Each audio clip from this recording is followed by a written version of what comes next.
যেখানে বিধবা মহিলাকে কেউ বিয়ে করতে চায় না, যেখানে ডিভোর্সি মহিলাকে কেউ বিয়ে করতে চায় না। আবার আরেক সিস্টেম চালু হয়েছে, এখনো পোলা এক বিয়ে করে নাই, ডিভোর্সি মহিলার পিছনে পাগল। কেন? সুন্নত আল্লাহ নবী সাল্লাল্লাহু আলাইহি ওয়াসাল্লাম বলছে। তুই চিনোস কেমনে রে? তোর চিনার পদ্ধতি কি?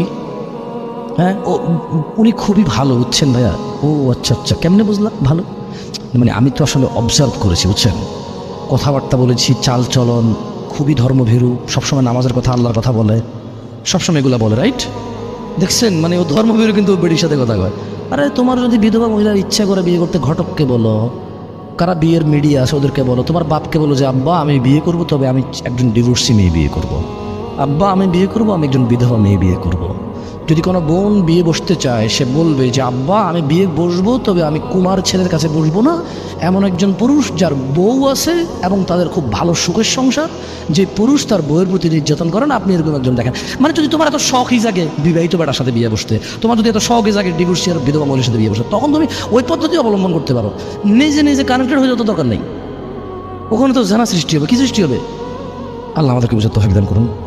আমি একটু অবার সময় নিয়ে নিয়েছি। ইন্নাল্লাহা ওয়া মালাইকাতাহু ইউসাল্লুনা আলান নবী ইয়া আইয়ুহাল্লাযীনা আমানু সাল্লু আলাইহি ওয়া সাল্লিমু তাসলিমা। আল্লাহুম্মা সাল্লি